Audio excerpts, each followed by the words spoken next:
Every spaceship you have ever seen in a movie is a death trap. Not because the engines fail or the hull cracks, but because the ship forgets what Earth does.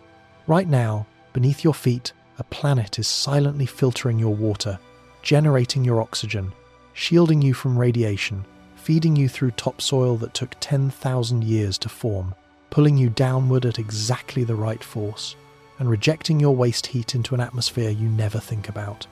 A long-duration spaceship cannot just carry people through the void. It must rebuild every one of those invisible services from scratch, inside a metal cylinder, using nothing but machinery, electricity, and engineering so reliable it becomes boring. The terrifying truth is not that we need a bigger ship. It is that the ship has to become Earth. If you want to understand why building a home in space means rebuilding an entire planet's worth of hidden machinery, then consider tapping like and subscribe. It helps more curious minds like yours find our channel. Now, settle in and get yourself comfortable. Let's begin.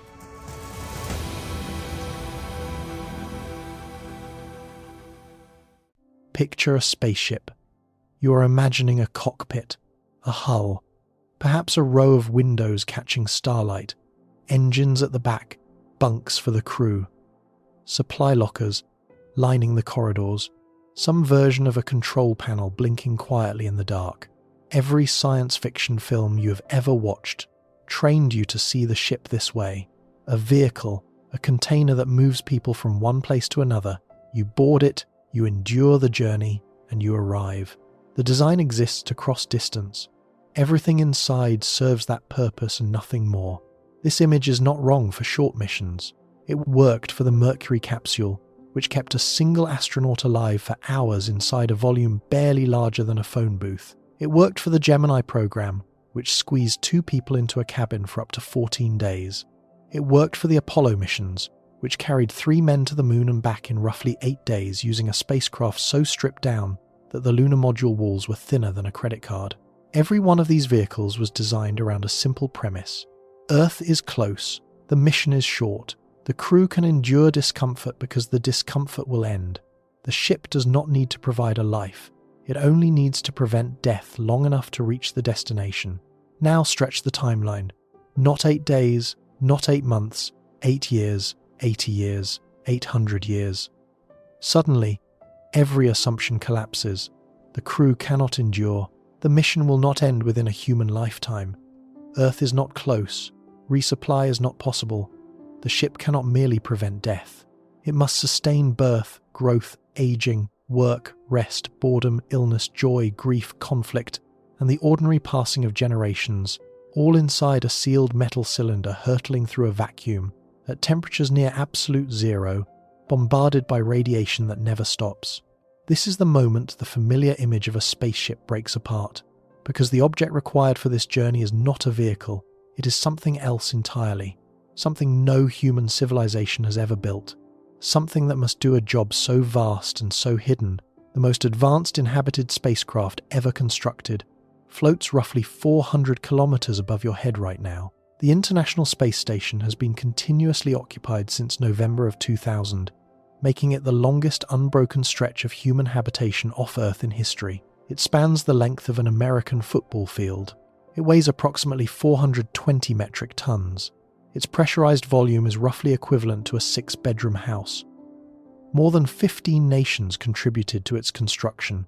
The total cost, depending on how you calculate contributions from all partner agencies, exceeds $100 billion. By any measure, it is the most expensive and most complex object humanity has ever assembled in space.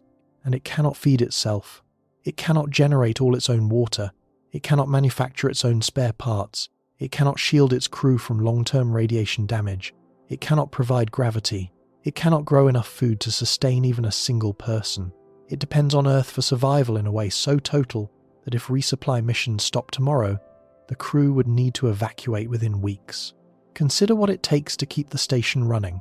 Cargo vehicles arrive multiple times per year, carrying food, water, clothing, scientific equipment, replacement parts, and personal items. Each kilogram delivered to orbit costs thousands of dollars. Astronauts aboard the station spend a significant portion of their working day not on science, not on exploration, but on maintenance and repair. Filters must be replaced, pumps must be serviced, air scrubbers must be monitored, seals must be checked for leaks. The station's life support hardware requires constant human attention because it was never designed to run without oversight. It was designed to function with a ground control team of hundreds, monitoring every subsystem around the clock, from Houston, from Munich, from Moscow, from Tsukuba. Even with all that support, things go wrong. The station has experienced toilet system failures, requiring manual repair in conditions no plumber on Earth would tolerate. Carbon dioxide removal systems have malfunctioned during crew sleep periods, causing headaches and nausea before anyone noticed the readings. The oxygen generation system has tripped offline and required backup chemical oxygen canisters while engineers on the ground talk the crew through emergency procedures. But one failure in particular reveals just how thin the margins really are. For years, ground controllers noticed that the station was losing air pressure slightly faster than expected. The leak was small, perhaps a millimeter-sized crack or a degraded seal somewhere in the station's hundreds of meters of welded joints, hatches and docking ports. Measured in raw numbers, the loss was tiny, a fraction of a pound per square inch over weeks. Not enough to trigger an emergency. Not enough to endanger the crew in the short term, but air that leaves the station does not come back. Every molecule of nitrogen and oxygen that escapes through a crack is gone forever, replaced only by resupply from Earth. Finding the leak became a slow, methodical hunt that stretched across multiple crew rotations. Astronauts sealed themselves inside individual modules overnight, closing hatches between sections and monitoring pressure sensors to determine which segment was losing air. They floated through corridors with ultrasonic leak detectors, listening for the faint hiss of escaping gas at frequencies too high for the human ear. They applied patches to suspected areas and waited days to see if pressure readings stabilized. Sometimes the readings improved, sometimes they did not. Sometimes a patch held for weeks before failing again. The leak migrated, or appeared to, as thermal cycling expanded and contracted the station's structure between the blinding heat of direct sunlight and the deep cold of orbital shadow. The process took years. Not days, not weeks, years. During that time, the station continued operating. Crews continued their scientific work. Cargo vehicles continued delivering replacement air. The leak was never a crisis, because Earth was right there, 90 minutes away, sending fresh atmosphere on every resupply flight. The station could afford to bleed air slowly because the wound could be dressed from the outside. A deep space habitat cannot afford that. A crack that leaks 1 pound of atmosphere per week does not sound dangerous. Over a year, that is 52 pounds.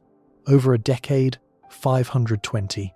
Over a century, the losses would consume a significant fraction of the habitat's total atmospheric reserve unless the leak is found and sealed. And in deep space, there is no resupply vehicle carrying fresh nitrogen and oxygen. Every molecule that escapes is subtracted permanently from the total supply. The hunt for a millimeter-sized crack in a structure, spanning thousands of square meters, while the structure is spinning, while the crew is living inside it, while the atmosphere is slowly thinning, is not an inconvenience. It is an existential threat conducted in slow motion. None of these failures on the station are catastrophic. They are the ordinary friction of keeping machines running in an environment that corrodes, vibrates, and degrades everything humans have ever sent into it. On Earth, a broken furnace means a cold night. On the station, a broken carbon dioxide scrubber means unconsciousness and death if the backup also fails. The margin between normal operations and emergency is thinner than most people imagine. The station's water recovery system represents one of the most celebrated engineering achievements in human spaceflight. Using a combination of filters, catalytic reactors, and distillation assemblies, the environmental control and life support system aboard the station now recovers approximately 98% of all water from crew breath, sweat, and urine. The water produced is cleaner than most municipal tap water on Earth. Engineers spent decades reaching this number.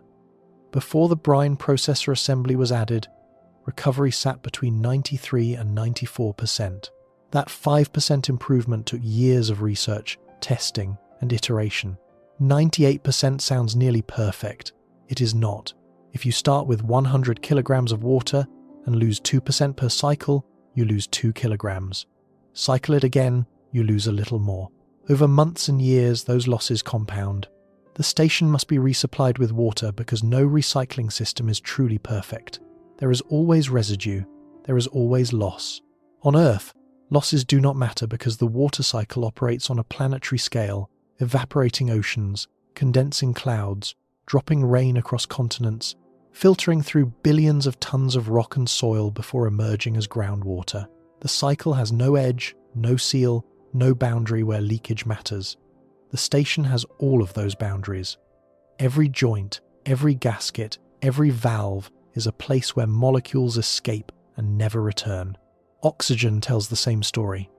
The station generates breathable oxygen primarily through electrolysis, splitting water molecules into hydrogen and oxygen using electrical current. The oxygen enters the cabin atmosphere. The hydrogen is either vented or partially recombined with carbon dioxide in a reactor to produce water and methane. The carbon dioxide that astronauts exhale is captured by molecular sieve beds, concentrated and processed. On paper, the cycle looks elegant. In practice, it requires constant monitoring, consumes significant electrical power, produces waste gases that must be managed, and depends on a chain of hardware components, each of which can and does fail. Here is what makes the station's situation bearable. Earth is 90 minutes away, not 90 minutes of travel time, but 90 minutes of orbital period. The station circles the planet roughly 16 times per day. If a system fails catastrophically and cannot be repaired, the crew can board a docked spacecraft and return to Earth's surface within hours. This escape hatch changes everything about how the station is designed and operated. Engineers can tolerate single points of failure because the ultimate backup is the planet below. If the oxygen system goes down, and the backup goes down, and the emergency chemical generators run out, you leave. You go home. Home is right there, visible through every window, a blue and white sphere filling the horizon. Remove that escape hatch, and the engineering changes completely. A ship travelling beyond the moon, beyond Mars, into deep space for years or decades has no blue sphere in the window. There is no home to return to. There is no resupply vehicle launching from Cape Canaveral. There is no ground control team troubleshooting in real time, because the speed of light imposes communication delays of minutes, hours, or eventually years depending on distance. The crew is alone. The ship is everything, and the ship must work, not almost perfectly, not 98% perfectly, but completely. Every system, every day. For the entire duration of the mission, however long that is, this is where the concept of a spaceship as a vehicle begins to dissolve. A vehicle gets you from one place to another. It assumes the places exist independently of the vehicle. Your car does not generate the air you breathe while driving.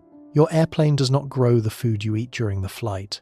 Your ocean liner does not create gravity beneath your feet. These services are provided by the destination, by the origin, by the planet you never left even while traveling across its surface. A deep space habitat cannot make that assumption. There is no destination providing services. There is no origin close enough to borrow from. The ship itself must become the source of every condition human beings require to exist, not merely to survive for a few days in an emergency, but to live ordinary lives across ordinary timescales, eating breakfast, sleeping through the night, going for a walk, raising a child, fixing a broken door, growing old. Think about what you did this morning. You woke up in a bed held to the floor by gravity. Gravity you did not generate. You breathed air that had been produced by photosynthetic organisms across the planet's surface and mixed by atmospheric convection currents, spanning entire hemispheres.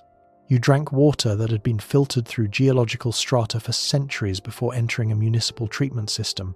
You ate food grown in soil that took millennia to develop, pollinated by insects whose populations are sustained by ecosystems covering millions of square kilometers. You adjusted a thermostat that regulated your room temperature, possible only because your house rejects waste heat into an atmosphere thick enough to carry it away. You walked outside into sunlight, filtered through an ozone layer that blocks ultraviolet radiation capable of sterilizing exposed biology within hours. You felt wind on your face, generated by differential solar heating of land and ocean surfaces across the globe. None of that required your attention. None of it required maintenance. None of it had a failure mode that could kill you before you noticed something was wrong. Every single one of those conditions was provided by a planet-scale system running automatically, powered by a star, stabilized by billions of years of chemical and geological evolution, buffered by the sheer mass and volume of an entire world. Now imagine removing all of it, every service, every buffer, every automatic process. Replace the planet with a metal cylinder, replace the star with a nuclear reactor or a solar array. Replace the atmosphere with tanks and pumps. Replace the soil with hydroponic trays. Replace the magnetic field with mass shielding. Replace the food chain with artificial lighting and carefully managed crop rotations. Replace the ozone layer with hull material. Replace the wind with ventilation fans. Replace gravity with rotation. Take just one of those replacements and trace what it actually requires. Replace the water cycle. On Earth, the sun evaporates ocean water. Gravity pulls the vapor upward. Temperature differentials condense it into clouds. Wind carries the clouds over land. Rain falls. Water percolates through meters of soil that filter bacteria, particulates, and chemical contaminants through mechanical and biological processes that took millennia to establish. The water reaches aquifers, flows through rivers, and is collected by municipal systems that add further treatment before it reaches your tap. You turn the handle, water comes out. The entire chain from ocean to glass is invisible. Inside a habitat, that chain must be rebuilt from metal and plastic. Dehumidifiers mounted in every occupied space must collect moisture from breath and sweat. Dedicated plumbing must carry urine from lavatories to a distillation unit. Grey water from sinks and food preparation must be routed separately, because it carries different contaminants than urine and requires different treatment. Each stream must be processed through filters rated for specific particle sizes. Catalytic reactors must break down organic compounds that biological filters cannot handle. Ion exchange beds must remove dissolved minerals that would otherwise accumulate. Sensors must monitor pH, conductivity, total organic carbon, and microbial counts at multiple points in the system. If any reading drifts beyond tolerance, the affected water must be diverted back for reprocessing before it enters the potable supply. Storage tanks must buffer the flow between production and consumption. Distribution pipes must carry treated water to every habitat, every lavatory, every kitchen, every agricultural module, and every joint in every pipe is a potential leak. Every filter eventually clogs, every sensor eventually drifts, every pump eventually fails. The glass of water that Earth delivers through an invisible, self-maintaining, solar-powered cycle lasting millions of years must be delivered inside the habitat through a mechanical system requiring constant power, constant monitoring, constant repair, and constant expertise from the people who drink from it. You've just described the minimum requirements for long-duration human habitation in space, and you have also described something that is not a spaceship in any conventional sense. It is a machine that replaces a planet, not the entire planet, not the oceans and continents and mountain ranges, but the services the planet provides, the invisible work that Earth does every second of every day, without acknowledgement, without payment, without the slightest awareness from the 8 billion organisms who depend on it completely. The gap between what the International Space Station does and what a true long-duration habitat must do is not a gap of degree. It is a gap of kind. The station keeps people alive in a hostile environment for months at a time, with constant support from the ground, with regular resupply, with the option to abort and return home. A long-duration habitat must sustain a population indefinitely, with no external support, no resupply, no abort option, and no margin for systemic failure. The difference is the difference between a hospital and a civilization.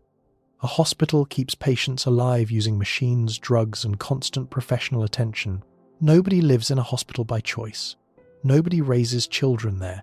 Nobody builds a culture or a community or a future inside one. A hospital is a temporary intervention, a bridge between crisis and recovery. A civilization is something else. It is self-sustaining.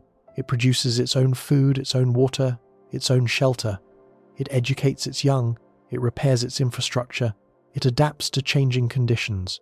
It exists not because external support keeps it running, but because its internal systems generate everything it needs. The International Space Station is a hospital. The ship that must carry humans across deep space for generations must be a civilization. And a civilization requires a world. This is the revelation that changes everything about how we think about spaceflight. The challenge is not propulsion. It is not navigation. It is not communication. It is not even the vast distances involved, though those distances are genuinely terrifying.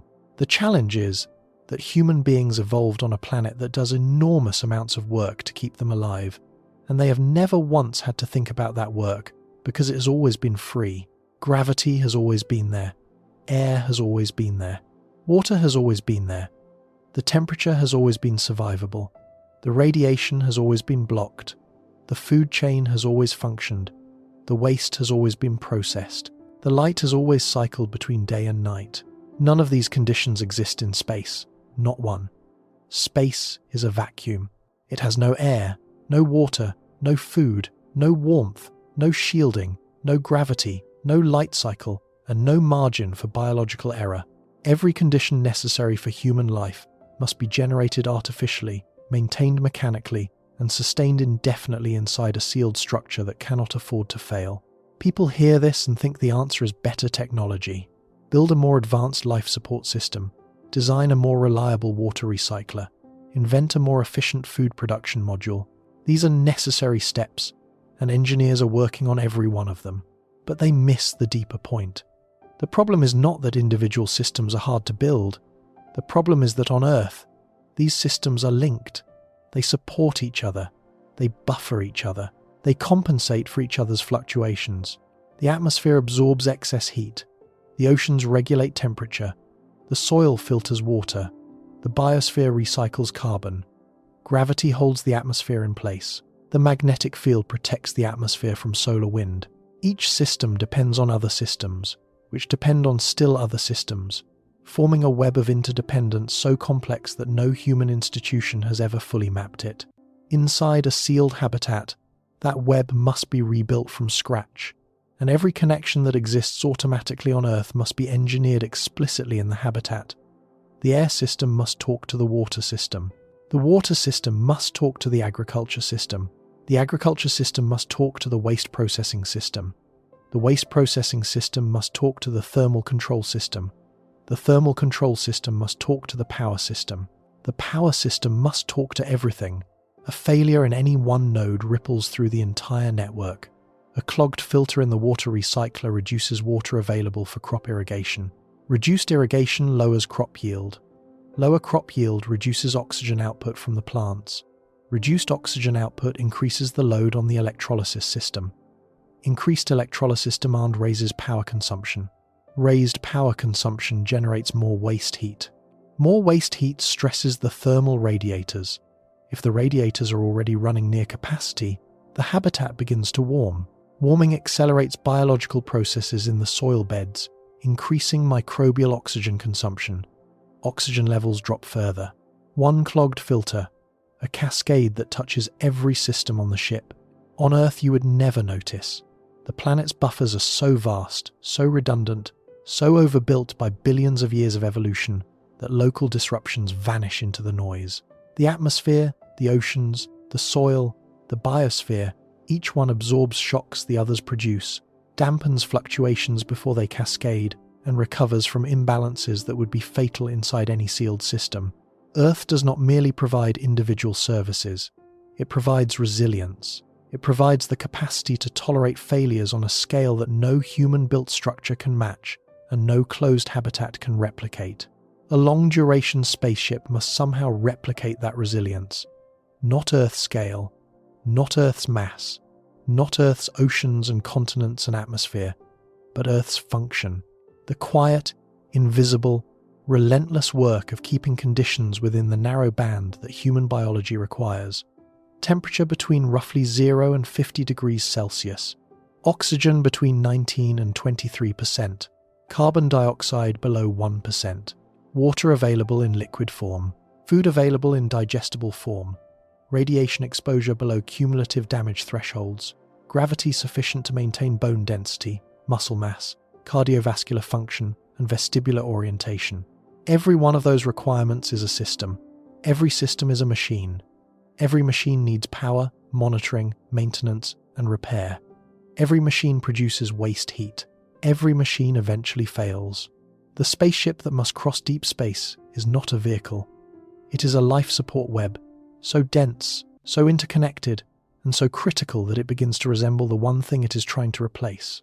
It begins to resemble a planet, not a planet with oceans and mountains and weather and wildlife.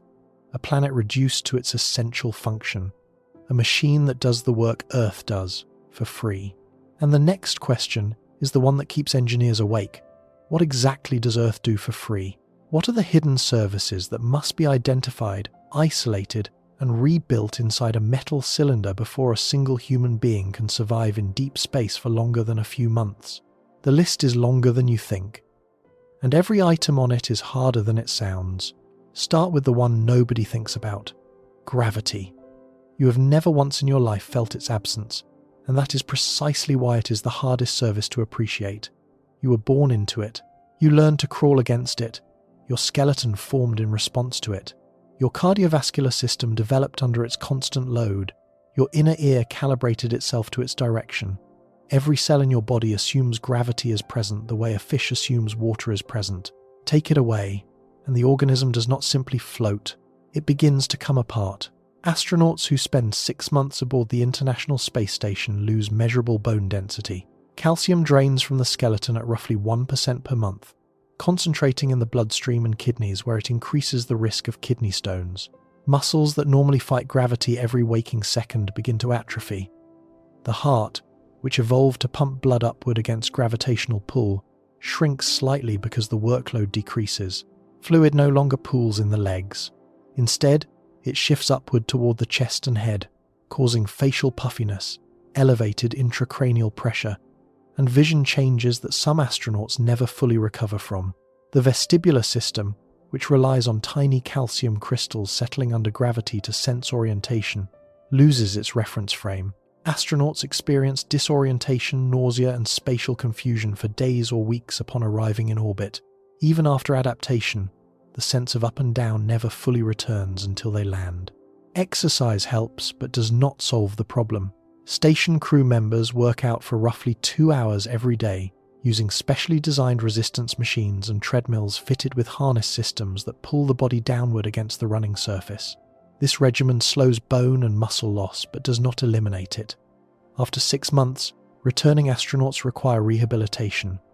After a year, the effects are more severe. After a decade, the cumulative damage would be disabling. After a lifetime, it would likely be fatal. The only known countermeasure that fully addresses every physiological effect of weightlessness is artificial gravity, generated through rotation. The physics is straightforward. Spin a structure and everything inside it experiences a centripetal acceleration directed outward from the axis of rotation. Stand on the inner surface of a spinning cylinder, and the floor pushes against your feet the same way Earth's surface does. To your body, it feels like gravity. Bones load, muscles work, fluid pools in the legs. The inner ear has a down direction again, but the engineering is ferocious. The force you feel depends on 2 things: how fast the structure spins and how far you are from the axis. A small structure must spin quickly to generate Earth-level gravity. A large structure can spin slowly. The problem is that rapid rotation creates Coriolis effects, forces that act on moving objects inside the rotating frame. Drop a ball and it does not fall straight down. It curves sideways. Walk in the direction of rotation and you feel heavier. Walk against it and you feel lighter. Turn your head and your inner ear receives conflicting signals that can trigger intense motion sickness. Research on human tolerance suggests that most people can adapt to rotation rates below roughly 2 revolutions per minute without severe discomfort, though individual sensitivity varies. At 2 revolutions per minute, generating 1 full Earth gravity requires a radius of approximately 224 meters.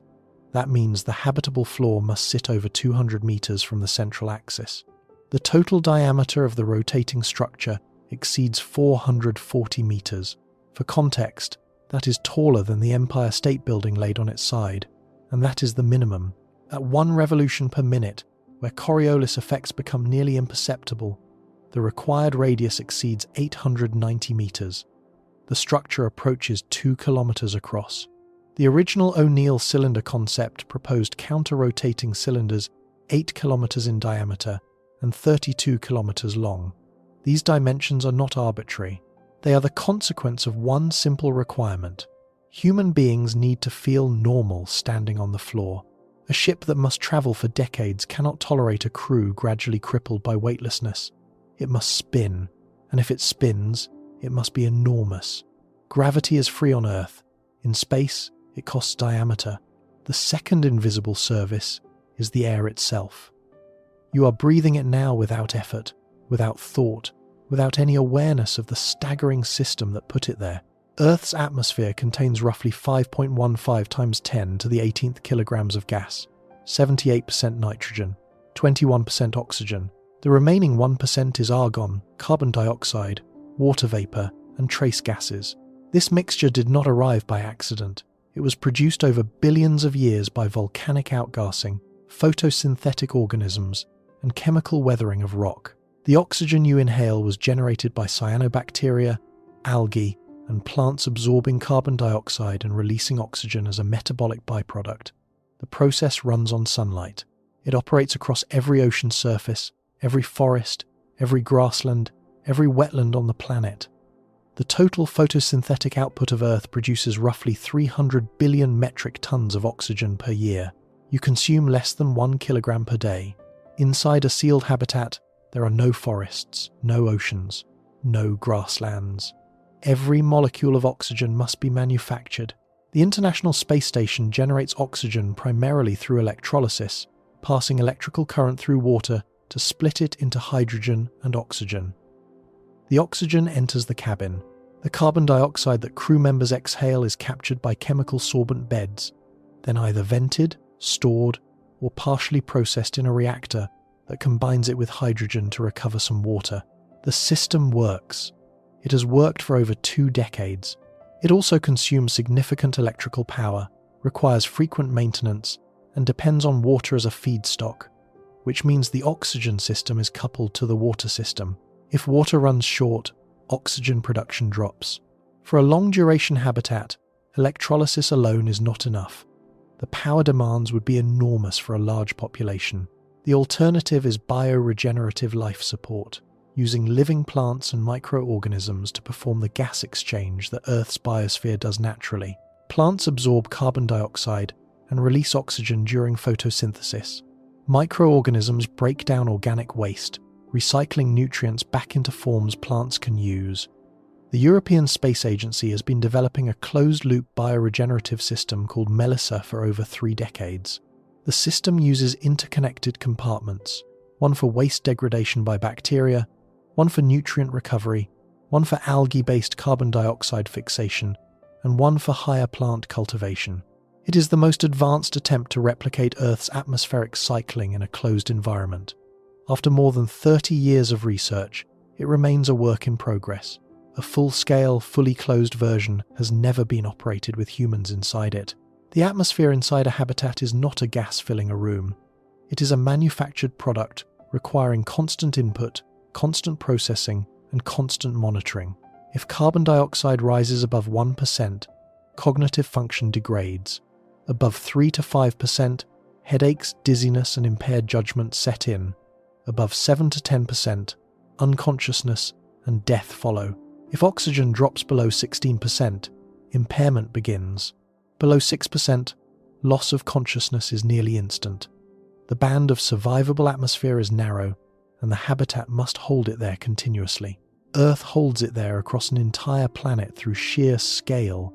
A habitat must hold it there inside a sealed volume, using machinery that never stops. The third service is one you cannot see, cannot feel, and will never notice unless it stops. Radiation shielding.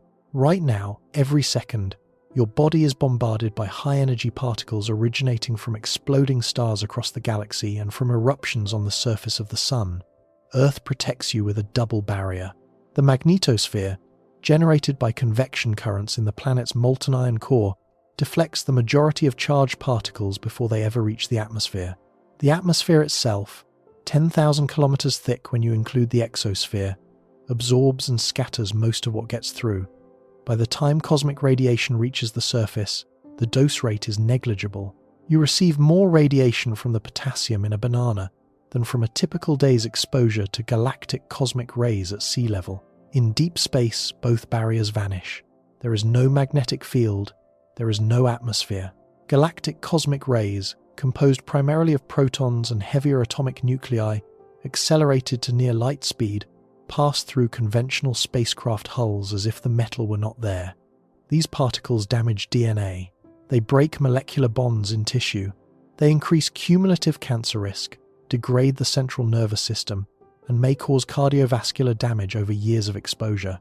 Solar particle events, sudden eruptions that hurl billions of tons of charged plasma outward from the sun, can deliver acute doses high enough to cause radiation sickness within hours. Shielding against solar particle events is relatively straightforward. Water, polyethylene, or any hydrogen-rich material a few centimeters thick absorbs most solar protons. Crews can shelter behind dedicated shielded compartments during solar storms. Galactic cosmic rays are a different problem entirely. Their energies are so high that conventional shielding is only partially effective. Worse, when heavy cosmic ray nuclei strike metal shielding, they fragment into showers of secondary particles that can be more biologically damaging than the original ray. Adding more aluminum does not help beyond a certain thickness. It can actually increase the dose. The best passive shielding materials are hydrogen-rich, water, polyethylene, or lunar and asteroid regolith if available. But the mass required to reduce galactic cosmic ray exposure to Earth's surface levels is enormous. Estimates vary, but surrounding a habitat with several meters of water or equivalent material would add thousands of tons to the structure. Active magnetic shielding using superconducting coils, generating powerful fields around the habitat, is theoretically possible but has never been built or tested at habitat scale.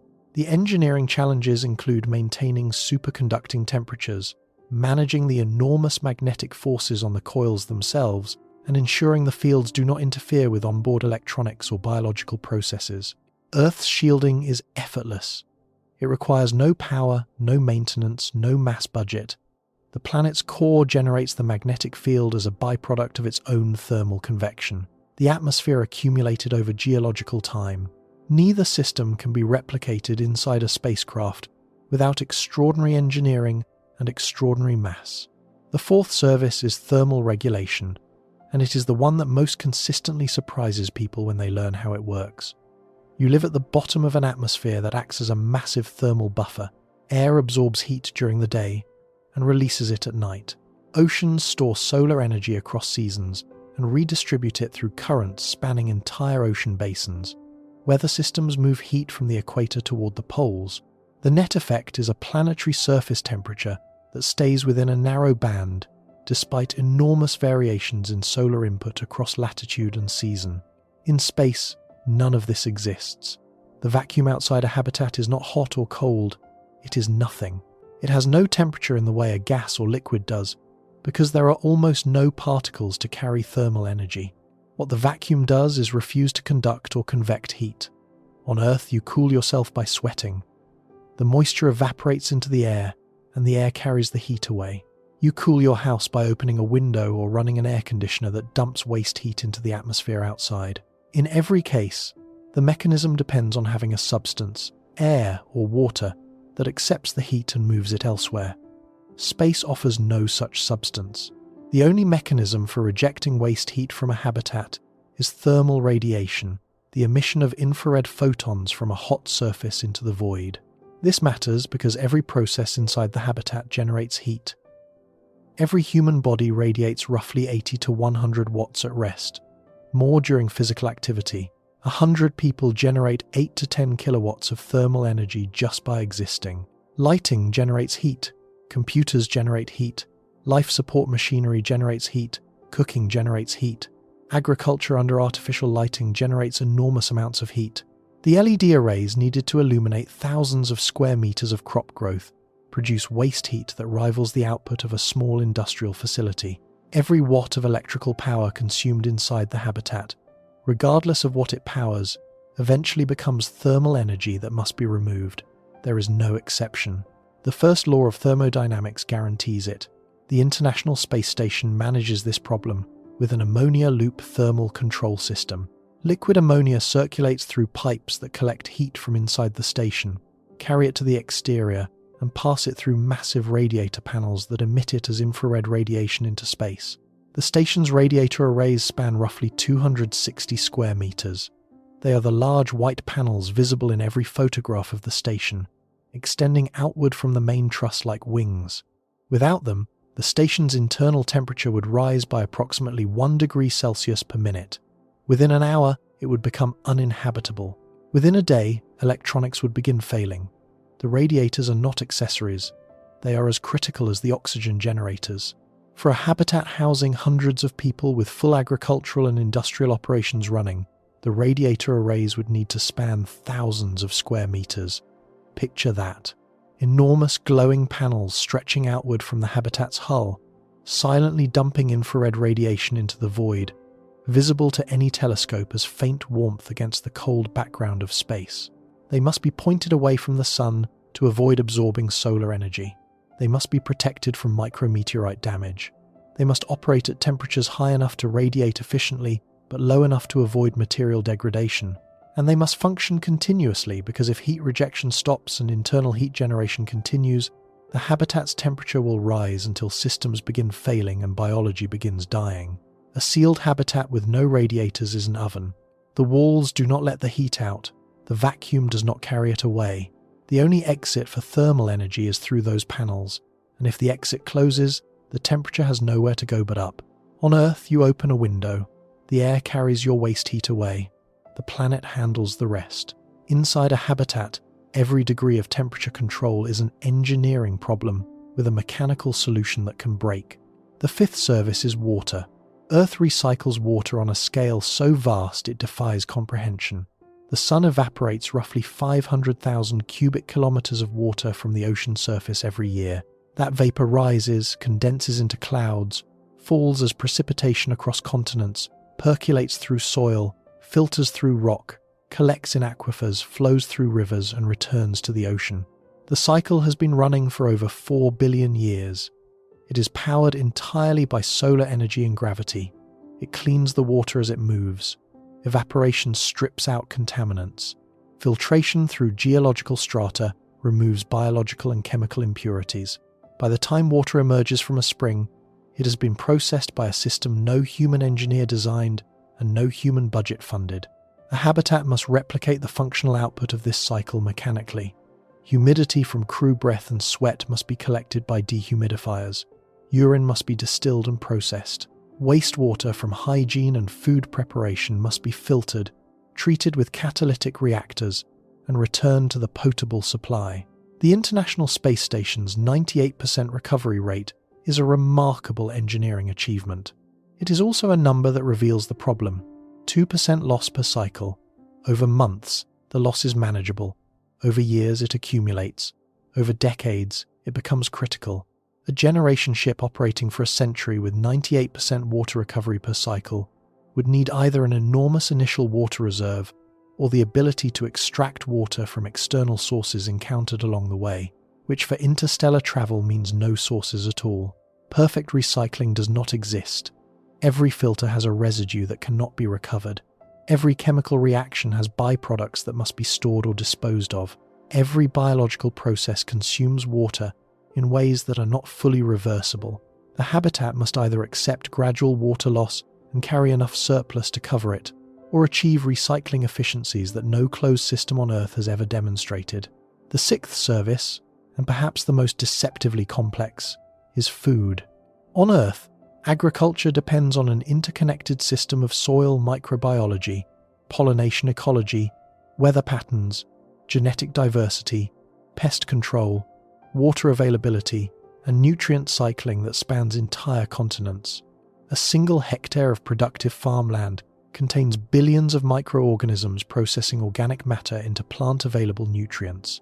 Pollination alone depends on thousands of insect species whose populations are maintained by habitats and food sources, extending far beyond any individual farm. Crop rotation, fallow periods, and organic amendment strategies rely on ecological processes operating across years and decades. A habitat has none of this.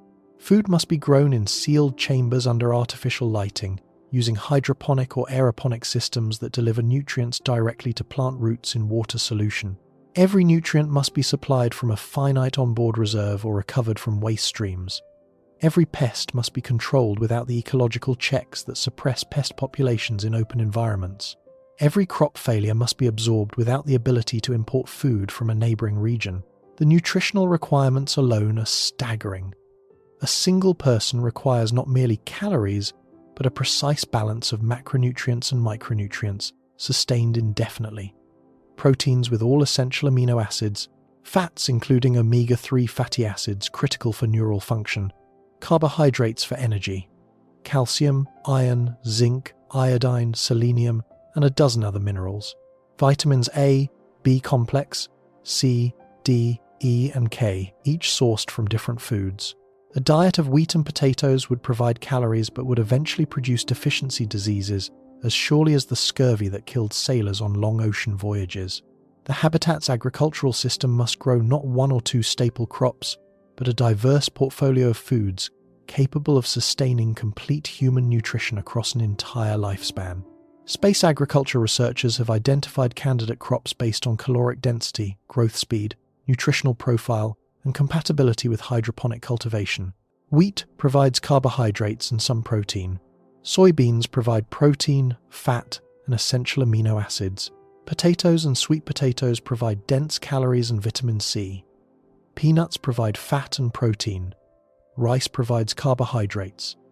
Leafy greens provide vitamins and minerals but very few calories.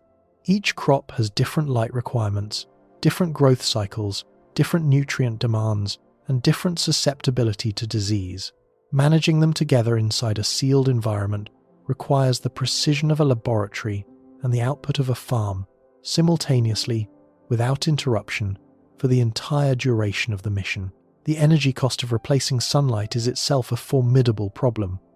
On Earth, the sun delivers roughly 1 kilowatt of energy per square meter of surface at noon. This light is free. It arrives every morning without switches, without wiring, without fuel. Inside a habitat, every photon that reaches a plant leaf must be generated by an LED array powered by the habitat's electrical system. Growing enough food for one person requires lighting an area of 40 to 50 square meters at intensities sufficient for robust photosynthesis. The electrical power required to illuminate that area continuously approaches 15 to 25 kilowatts per person, depending on the crops and the efficiency of the lighting. For 100 people, that is 1.5 to 2.5 megawatts devoted solely to agricultural lighting. This is a significant fraction of the total power budget of the entire habitat, consumed by a single system, producing a single output, food, and that power must be generated, distributed, and managed without interruption, because crops that lose their light for even a few days during critical growth stages may fail entirely, reducing yield for the entire harvest cycle. The numbers are daunting in another way as well. A single person requires roughly 600 to 700 kilograms of food per year when accounting for caloric needs, nutritional balance, and processing losses. Feeding 100 people means producing 60 to 70,000 kilograms of food per year without interruption. A single crop blight, a single lighting failure during a critical growth stage, a single contamination event in the nutrient solution could reduce the food supply with no external backup available. The final service in this chain is waste processing. On Earth, waste decomposes. Organic matter is broken down by bacteria, fungi, and invertebrates into simpler compounds that plants can absorb. Carbon returns to the atmosphere as carbon dioxide. Nitrogen cycles through fixation, nitrification, and denitrification. Phosphorus and potassium return to the soil. The cycle is messy, slow, and extraordinarily robust. It has been running for billions of years across the entire terrestrial surface. No human participation is required.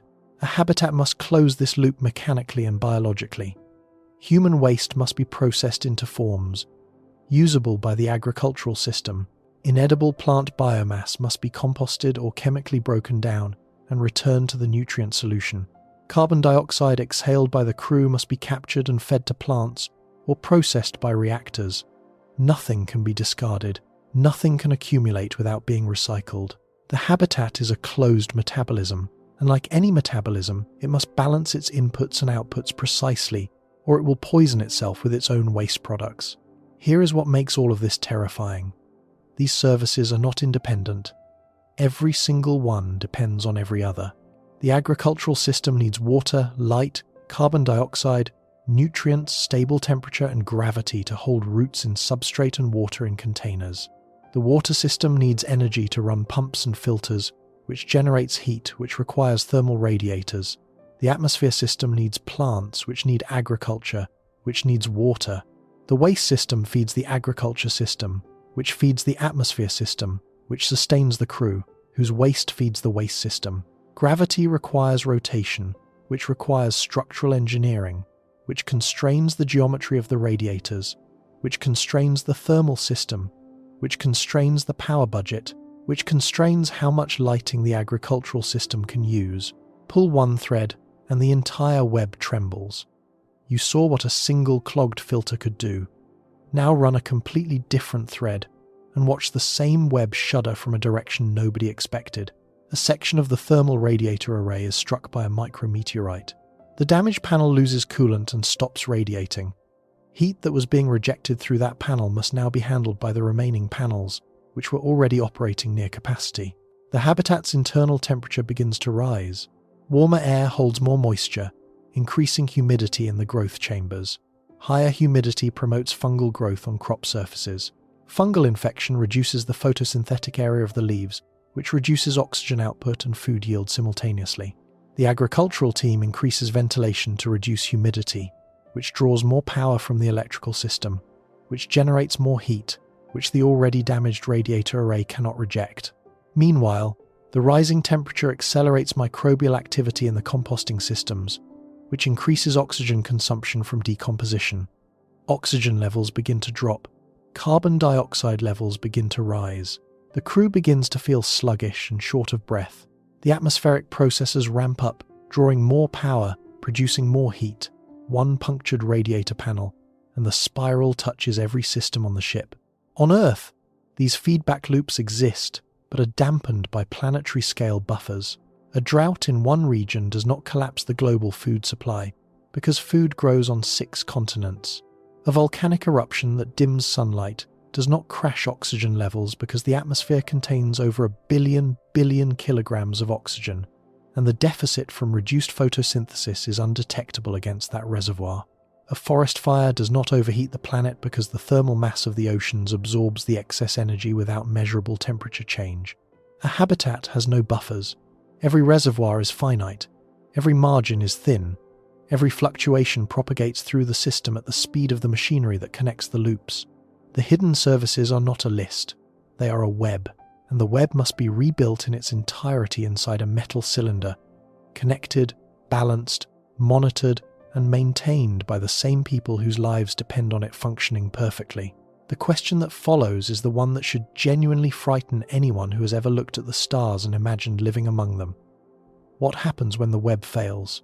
Not if, when, because inside a closed system something always fails. The question is not whether the loops can be built. The question is whether they can survive their own fragility over years and decades of continuous operation, with no resupply, no backup planet, and no margin for the kind of slow, invisible drift that once stole the oxygen from a glass building in the Arizona desert. On the 26th of September, 1991, 8 people walked through an airlock in Oracle, Arizona, and sealed themselves inside the largest closed ecological system ever built by human hands. The structure behind them covered over 12,500 square meters. It contained a miniature rainforest, a saltwater ocean with a living coral reef, a mangrove wetland, a savanna, a fog desert, and an agricultural zone where the crew would grow their own food for 2 full years. The building was sealed against the outside atmosphere to a degree of closure never before achieved. Its annual air leakage rate was less than 10% of total volume. 2 enormous flexible membranes, called lungs, expanded and contracted to equalize pressure changes caused by heating and cooling, so the glass panes would not shatter. The overall internal volume was roughly 200,000 cubic meters. The project was called Biosphere 2, named in reference to the only other closed ecological system known to support human life. Biosphere 1 was Earth. The idea was deceptively simple. Build a miniature version of Earth's biosphere inside a sealed enclosure. Let the plants produce oxygen and absorb carbon dioxide. Let the ocean and wetland cycle moisture. Let the agricultural zone feed the crew. Let the soil microorganisms decompose, waste, and recycle nutrients. Close every loop, balance every flow. Demonstrate that human beings can sustain themselves inside an artificial world without material exchange with the planet outside. If it worked, it would prove that sealed habitats were viable.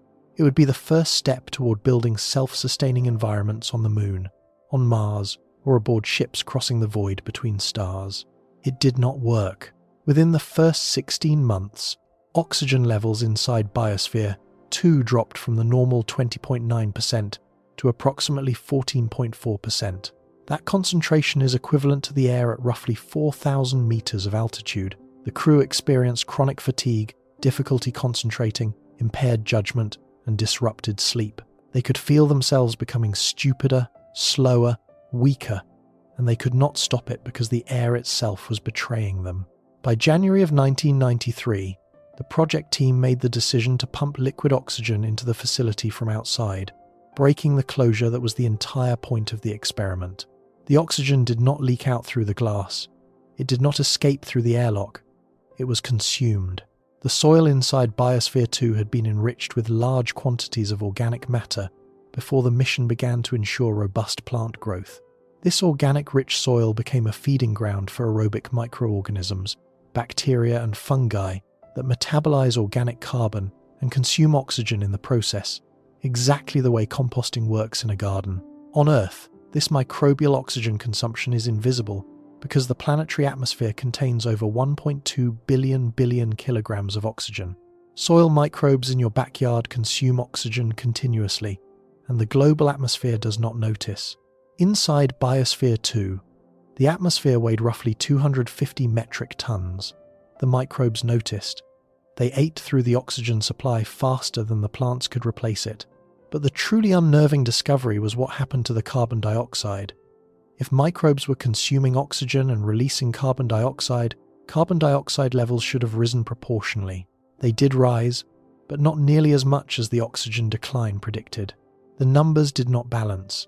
Carbon dioxide was being removed from the atmosphere by something other than photosynthesis, and for months nobody could identify what. The answer turned out to be the concrete. Biosphere 2's structural foundation and internal walls contained exposed concrete surfaces. Carbon dioxide reacts with the calcium hydroxide in fresh and partially cured concrete, forming calcium carbonate. The reaction is slow, invisible and irreversible under normal conditions. On Earth it is meaningless. Inside a sealed building it was devastating. The concrete was absorbing carbon dioxide from the atmosphere, locking it away in a mineral form the plants could not access, and hiding the evidence that would have revealed how severe the oxygen imbalance really was. The facility's own bones were eating its breath. This is the lesson that should haunt every engineer who has ever drawn a blueprint for a space habitat. Inside a closed system, every surface is part of the ecology. Every material participates in the chemistry. Every reaction matters. The concrete was not designed as an atmospheric component. Nobody modeled its gas exchange properties during the design phase. It was structural.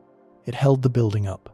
And it nearly suffocated the crew because in a sealed world, there is no such thing as an inert surface.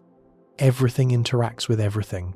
The air touches the walls touch the soil touches the water touches the plants touch the air, and somewhere in that chain, a reaction you never anticipated drains away the molecule your life depends on.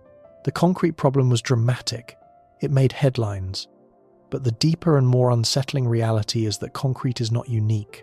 Nearly every material used in construction participates in atmospheric chemistry when sealed inside a closed volume for long enough. The problem simply becomes visible at different timescales depending on the material.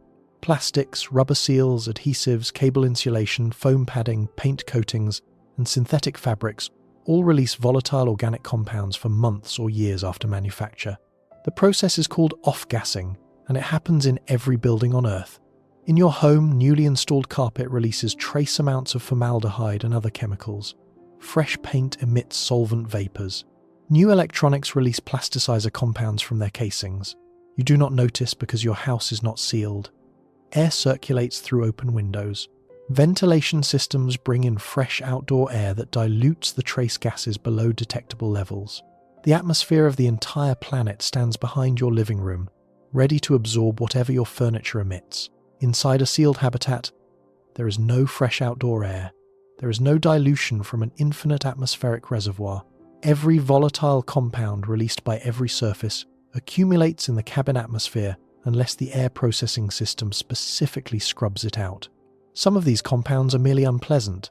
Others are irritants that cause headaches, eye discomfort, and respiratory inflammation at sustained low concentrations. A few are toxic. Over years of continuous exposure in a sealed volume, even compounds that are harmless in open environments can reach concentrations that affect health.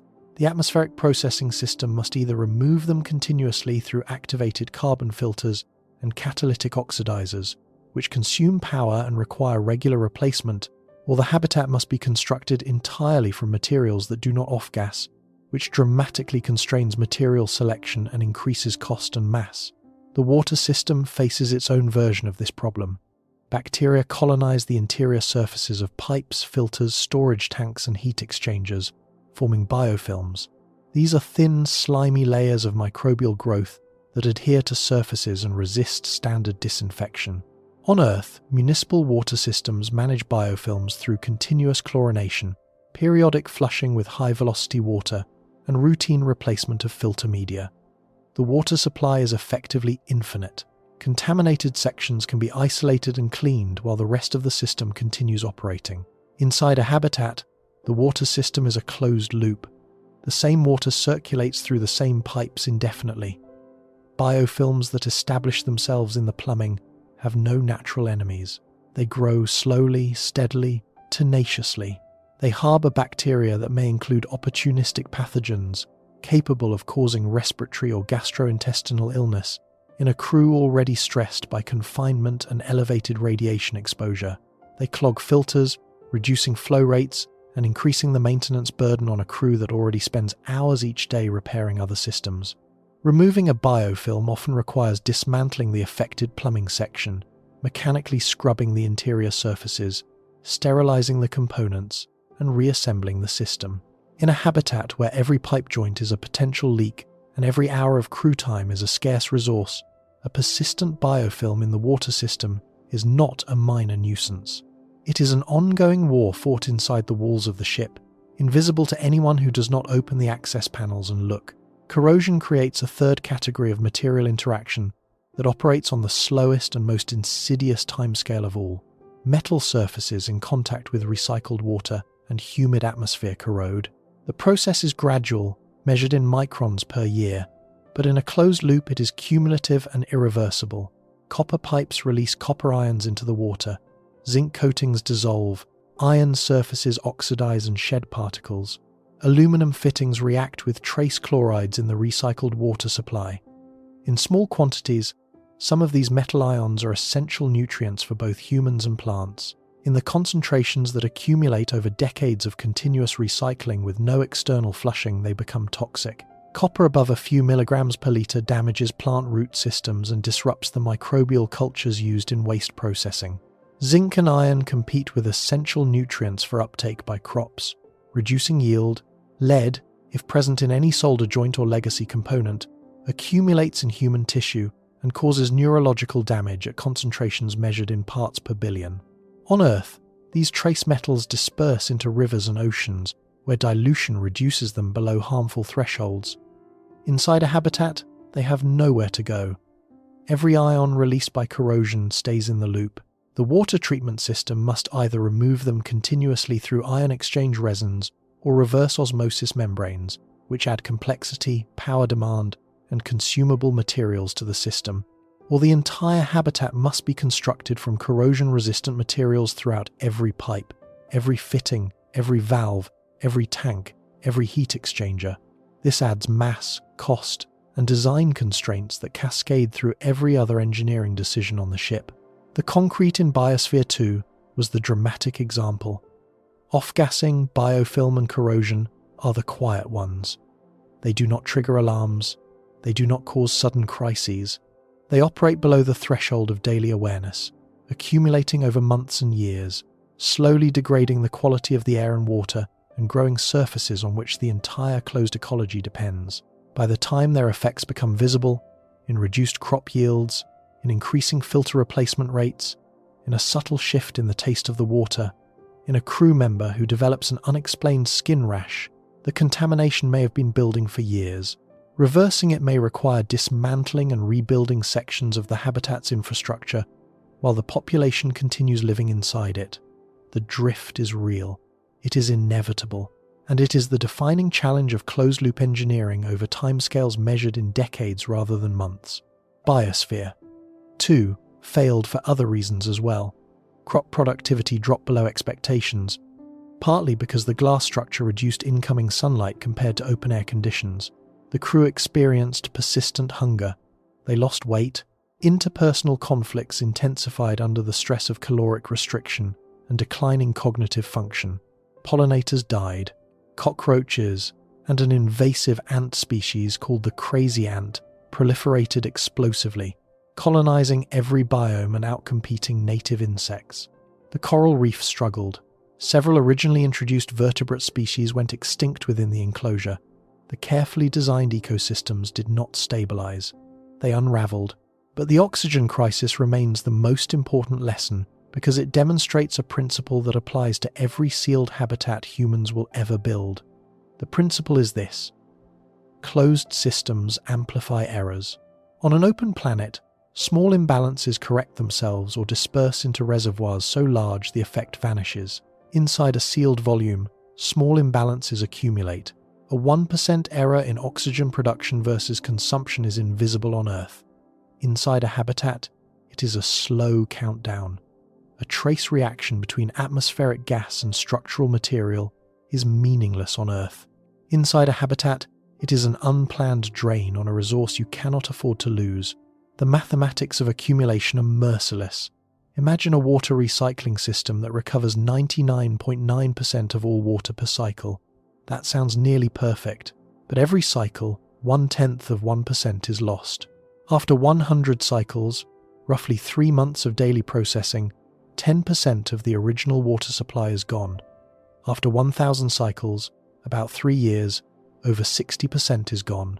After 3,000 cycles, roughly 8 years, 95% has vanished. The losses compound relentlessly. By the time the decline becomes obvious, the deficit may already be beyond recovery without external resupply. And in deep space, there is no external resupply. This is the fundamental tension of closed-loop engineering. Every loop leaks, every cycle has residue, every process has byproducts that are not perfectly recoverable. On Earth, these losses vanish into planetary-scale reservoirs. Inside a habitat, they vanish into nothing. They are simply gone. The system gets poorer with every revolution. The engineering response to this problem is redundancy, monitoring, and maintenance. Build backup systems. Monitor every variable continuously. Repair failures before they cascade. These are the correct responses. They are also bottomless demands on crew time, energy, and materials. Consider maintenance alone. The International Space Station, with a crew of 6 to 7 people, requires an estimated 2 to 2.5 hours of crew time per day devoted to maintenance and repair tasks. That figure does not include the hundreds of engineers on the ground who monitor systems, plan repair procedures, diagnose anomalies, and coordinate logistics. The station's systems were designed with the assumption of ground support. Many maintenance procedures are performed under real-time guidance from specialists in Houston or Moscow. Remove that ground support, as any deep space habitat must, and the crew must possess all the diagnostic knowledge, all the repair skills, and all the spare parts themselves. Now scale the problem. A habitat for 100 people has more systems, more plumbing, more electrical circuits, more filters, more pumps, more seals, more moving parts than the station by orders of magnitude. It also has agricultural systems, which introduce biological variability that mechanical systems do not. Crops get diseases. Nutrient solutions drift out of specification. lighting arrays degrade, growth chambers develop mold, pollination systems fail, soil microbiology shifts in unexpected directions. Every biological component adds a layer of unpredictability that pure machinery does not have. The crew cannot spend their entire lives repairing the ship. They must eat, sleep, work, socialize, raise children, educate the next generation, govern themselves, resolve conflicts, and maintain psychological health. If maintenance consumes too large a fraction of available labor, the community cannot function as a community. It becomes a repair crew living inside the machine it services, which is not a civilization. It is a prison.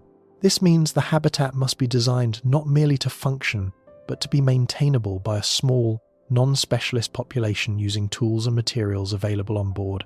Every critical component must be either self-repairing, redundant, or manufacturable from raw stock carried aboard the habitat. Quote, "The ship needs not just life support, it needs industry, machine shops, metal fabrication, polymer synthesis, glass forming, electronics assembly, the ability to make the parts that keep the air flowing and the water clean.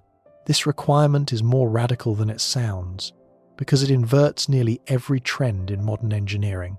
The direction of technology on Earth for the past century has been toward miniaturization, specialization, and global interdependence.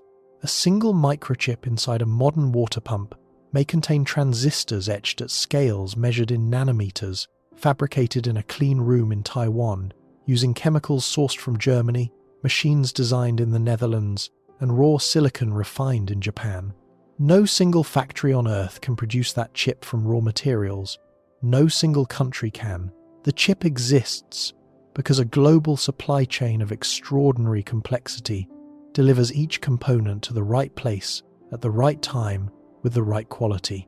That supply chain involves millions of specialized workers, thousands of factories, and shipping networks spanning every ocean. A habitat cannot carry that supply chain.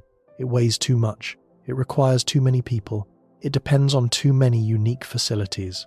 The alternative is to design every critical system aboard the habitat so that it can be rebuilt from a drastically simplified material base, using processes that a small, generalist crew can perform with tools that can themselves be manufactured on board. This means the habitat's critical infrastructure cannot use components that require nanometer-scale fabrication. It cannot rely on exotic alloys available only from specific mines on specific continents. It cannot depend on proprietary software running on hardware that cannot be duplicated in a workshop. Instead, the habitat must embrace a design philosophy that prioritizes repairability over performance, simplicity over elegance, and local manufacturability over optimization. A pump that is 10% less efficient but can be rebuilt from cast iron and rubber seals is more valuable aboard a generation ship than a pump that is 10% more efficient but requires a micro-machined ceramic impeller, available only from a single supplier in Bavaria. A lighting array that uses robust, slightly wasteful components replaceable by a trained technician is more valuable than a cutting-edge system that requires a semiconductor foundry to repair. This philosophy does not exist in any mature form. No spacecraft has ever been designed to be rebuilt in flight from onboard resources. Every vehicle humanity has launched into space was built on Earth by armies of specialists using the full depth of the global industrial economy, and it was treated as a consumable. When it broke beyond repair, it was abandoned. The station receives replacement hardware on cargo ships. The Apollo command modules splashed down in the ocean and were never reused. Even the space shuttle, designed for reuse, required months of ground processing between flights by thousands of technicians. The transition from expendable spacecraft to self-sustaining habitat requires rethinking manufacturing at a fundamental level. The habitat must carry not just spare parts but raw materials, metal stock, polymer pellets, glass feedstock, lubricants, sealant compounds, wire coils. It must carry the tools to shape those materials: lathes, furnaces, molds, welding equipment, computer-controlled machining systems. And it must carry the knowledge to use those tools, not in the heads of a few specialists who might die, but distributed across the population through education, apprenticeship, and documented procedures accessible to anyone with sufficient training. The habitat is not a vehicle that carries passengers. It is a factory that employs its own residents to keep itself alive. And every generation must train the next generation to do the same, because the machines never stop needing repair and the raw materials never stop being finite. The agricultural challenge deserves particular attention because it is the system most likely to fail in ways that compound slowly and reveal themselves too late. Growing food in a sealed environment requires controlling every variable that open-air agriculture leaves to nature. Light intensity, light spectrum, light duration, temperature, humidity, carbon dioxide concentration, nutrient composition, water pH, root zone oxygen levels, pest populations, microbial ecology, pollination timing. On Earth, a farmer manages some of these variables and trusts the environment to handle the rest. Inside a habitat, every variable is the farmer's responsibility. There is no weather to deliver rain. There is no winter to kill pest populations. There is no wind to distribute pollen. There is no ecological web of predators and parasites keeping any single organism from overwhelming the system. The German Aerospace Center operated the Eden ISS greenhouse at the Neumayer 3 station in Antarctica as an analogue for space-based food production. During its first full operational season in 2018, the facility produced approximately 268 kilograms of edible biomass on a cultivation area of 12.5 square meters over 9 months. The primary crops were cucumbers, tomatoes, lettuce, leafy greens, herbs, and radishes. The system used LED lighting, a closed nutrient delivery loop, and controlled atmospheric conditions. It demonstrated that fresh food production in an isolated, sealed environment is feasible. It also demonstrated the scale of the problem. 268 kilograms in 9 months from 12.5 square meters feeds one person for roughly 4 to 5 months, depending on caloric density and diet composition. Feeding that same person for an entire year at a nutritionally complete diet, including calorie-dense staple crops like wheat, soybeans, potatoes, and rice, would require far more growing area, potentially 40 to 50 square meters or more per person depending on crop selection, yield efficiency, and lighting intensity. Feeding 100 people would require 4,000 to 5,000 square meters of continuously operating cultivation space.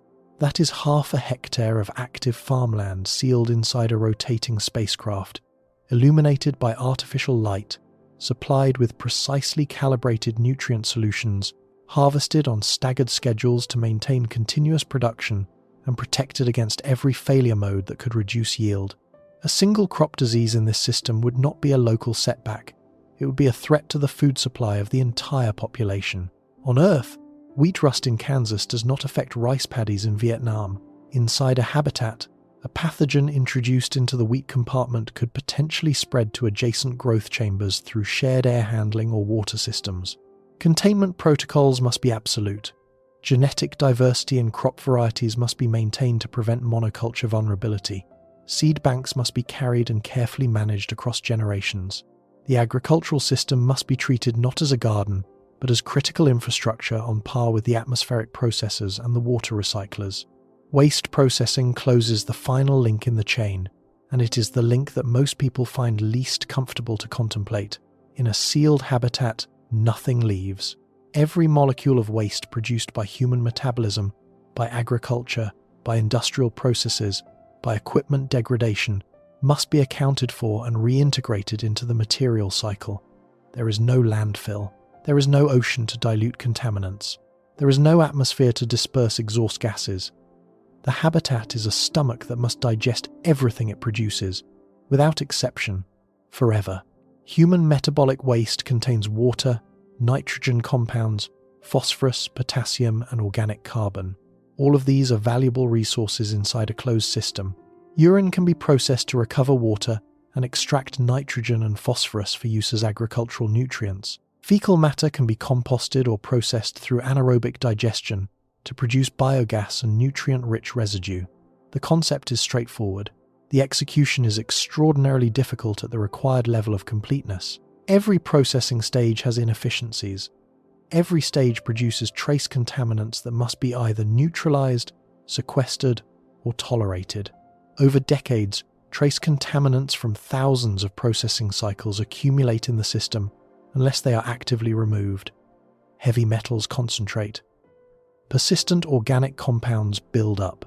Pharmaceutical residues from crew medications enter the water supply and resist standard treatment.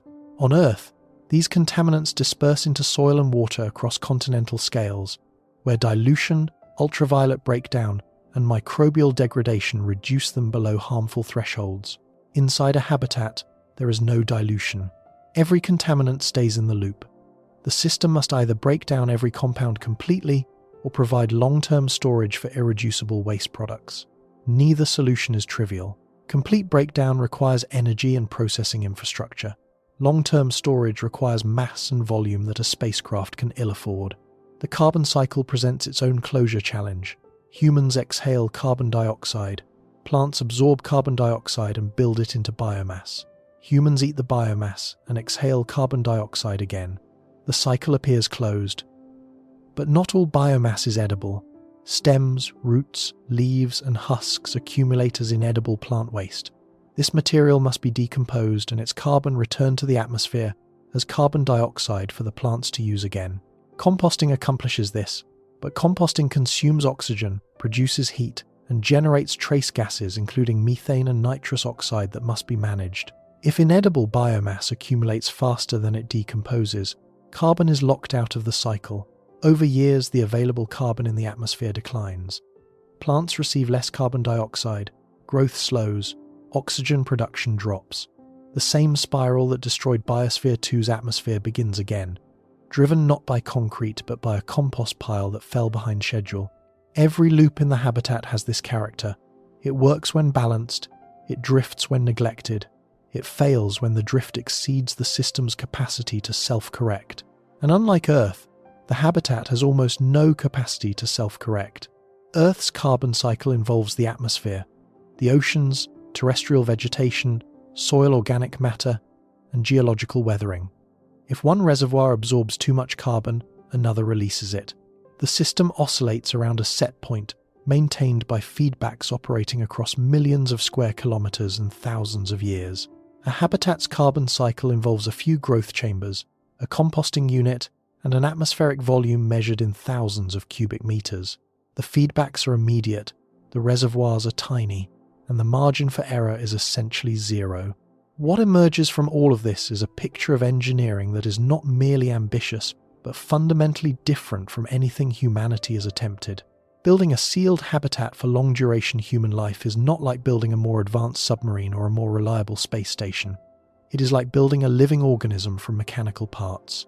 An organism that breathes, eats, excretes, heals, regulates its temperature, and maintains its internal chemistry within survival limits, all without external input, all without rest, all without the vast reserves and redundancies that 4.5 billion years of planetary evolution provided for free. The machines that do this work are not optional accessories. They are organs. The water recycler is a kidney. The atmospheric processor is a lung. The agricultural system is a digestive tract. The thermal radiators are skin. The power supply is a circulatory system.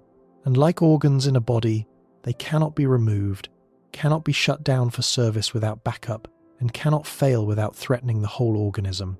But there is a difference between an organism and a habitat that makes the habitat's challenge even harder. An organism was evolved. Its systems were refined over millions of generations by natural selection that ruthlessly eliminated every configuration that did not work. The human kidney did not need to be designed from first principles. It arrived in its current form after hundreds of millions of years of incremental optimization, tested against every chemical environment its ancestors encountered, debugged by the death of every individual whose kidneys failed. A habitat's systems must be designed from first principles, by engineers who have never operated a sealed biosphere for more than 2 years, using data from experiments that have never achieved full closure, building with materials that have never been tested over multi-decadal timescales inside a rotating structure in deep space. The engineering knowledge base is shallow. The operational experience is almost non-existent. The closest analogue, Biosphere 2, ran for 2 years and could not maintain its own atmosphere. The International Space Station has run for 25 years and cannot feed itself. No sealed system on Earth or in space has ever demonstrated the ability to sustain human life indefinitely without resupply. This does not mean it is impossible, it means it has never been done. The gap between current capability and the requirement is not a gap that can be closed by incremental improvement of existing systems. It requires a qualitative leap in how we design, integrate, and operate closed ecological and mechanical systems. It requires understanding the interactions between biology and machinery at a depth that no single engineering discipline currently possesses. It requires designing not just for function but for resilience, the ability to absorb shocks, tolerate component failures, and recover from drift without external intervention. And if all of that is achieved, if the loops are closed, the systems are balanced, the maintenance is manageable, and the engineering works, there remains a problem that no machine can solve. The habitat is now keeping people alive. The air is breathable, the water is drinkable, the food is edible, the temperature is comfortable, the gravity feels normal, the radiation is blocked. Every measurable parameter is within specification. But the people inside know something. They know all of it is artificial. They know the air comes from a machine. They know the gravity comes from rotation. They know the food grows under electric lights in trays of chemical solution. They know the water they drink was urine 48 hours ago. They know the sky above their heads is a ceiling. They know the horizon is a curve that bends upward instead of dropping away. They know that every comforting, ordinary Earth-like sensation they experience is manufactured by systems that could stop. The habitat has solved the engineering problem. It has not solved the human one, because survival is not the same as living, and a machine that keeps bodies functioning is not the same as a world that feels like home. That is the challenge that remains after every loop is closed and every system runs. And it is the challenge that will determine whether a sealed habitat can sustain not just biology but civilization across the decades and centuries a deep space journey demands. There is a moment, roughly 3/4 of the way through any long-duration confinement mission, when something breaks inside the human mind. Not suddenly, not dramatically. It arrives like weather, a slow pressure change that nobody notices until the headache is already there. Researchers call it the third-quarter phenomenon. It has been documented in Antarctic winter rover crews, submarine deployments, isolation chamber experiments, and simulated space missions. The pattern is consistent. Motivation declines. Sleep quality deteriorates. Irritability rises. Small annoyances that were tolerable in the early weeks become unbearable. Social bonds fray. Performance drops. The end of the mission is visible but not yet close enough to provide relief. The novelty of the beginning is gone. The momentum of the middle has faded. What remains is the grinding awareness that you are still here, still sealed in, still surrounded by the same walls and the same faces, and nothing will change until the clock runs out. In 2010, an international crew of 6 men was sealed inside a 550 cubic meter chamber in Moscow for 520 days to simulate a round-trip mission to Mars. The project was called Mars 500. The crew had no windows. Communication with the outside was subject to artificial time delays simulating the increasing distance from Earth. They performed simulated surface operations in mock Mars terrain. They ate packaged food. They exercised on stationary equipment. They filled out psychological questionnaires every week for nearly a year and a half. The results were sobering. One crew member became increasingly sedentary as the mission progressed, spending the majority of his time sleeping or resting. 2 others developed disrupted circadian rhythms that persisted for months. Interpersonal tension emerged and shifted over time, forming alliances and frictions that the confined environment could not dissipate. There was no hallway long enough to walk off an argument. No door that opened onto a different world. No park, no street, no sky. The chamber was the entire universe, and the universe was 550 cubic meters of recycled air and fluorescent lighting. Mars 500 lasted less than 2 years and the crew knew it would end. They knew they were in Moscow, they knew they would walk out, they knew the simulation had a finish line. A generation ship has none of these comforts. There is no finish line within a human lifetime. There is no Moscow outside the airlock. The walls are not a simulation. They are the actual boundary of everything that exists. The people inside are not volunteers enduring a temporary hardship for science. They are residents of a permanent world. a world whose sky is a ceiling, whose horizon curves upward, and whose every breath of air was manufactured by a machine they can hear humming through the walls. NASA classifies behavioral health risks as among the most serious threats to long-duration exploration missions. The agency's own research reviews state that the likelihood of behavioral conditions or psychiatric disorders increases with mission length, and that while such conditions might not immediately threaten mission success, they adversely affect individual and crew health, welfare, and performance. This assessment was written for missions lasting months to a few years. Extrapolate to decades or generations, and the risk does not merely increase, it transforms. It becomes not a risk to the mission, but a feature of the society. Depression, anxiety, interpersonal conflict, cognitive decline, and motivational collapse are not anomalies to be managed. They become the psychological weather of a sealed civilization, conditions as persistent and as dangerous as the vacuum outside the hull. The sensory environment is the first place this manifests. On Earth, you are bathed in sensory complexity every waking moment. Sunlight shifts in color temperature from warm amber at dawn to cool blue at noon to deep orange at dusk. Wind changes speed and direction. Temperature fluctuates with clouds, with shade, with altitude. Birdsong fills the morning. Rain fills the afternoon. The smell of cut grass, of wet concrete, of cooking from a neighbor's kitchen, of soil after a storm. Your nervous system evolved to process this river of stimulation. It expects variety. It requires change. When the input becomes monotonous, the brain begins to degrade. Inside a sealed habitat, the sensory environment is static unless deliberately engineered to vary. The same corridors, the same lighting, the same temperature, the same faint hum of ventilation fans that never stop, the same recycled air carrying the same trace chemical signature of filters and processing units. Astronauts on the International Space Station report that one of the most psychologically significant experiences of spaceflight is looking out the cupola window at Earth. The visual complexity, the color, the motion of clouds and oceans and continents passing below provides a sensory anchor that sustains mental health in ways no exercise regimen or scheduled recreation can match. A deep space habitat has no such window. There is no Earth outside. There is no planet at all. There is void, blackness, unchanging starfields that shift so slowly across the sky they might as well be painted on. The visual environment outside the habitat offers nothing. The psychological sustenance must come from within. This means the habitat must be designed not merely as a machine that sustains life, but as an environment that sustains minds.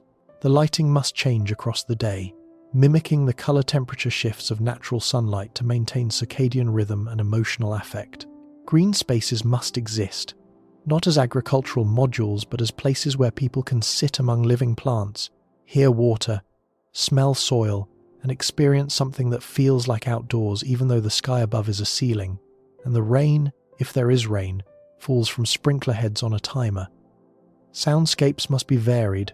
The constant hum of machinery must be masked or harmonized with natural sounds, wind, birdsong, running water, designed to prevent the auditory monotony that degrades concentration and sleep quality over months and years.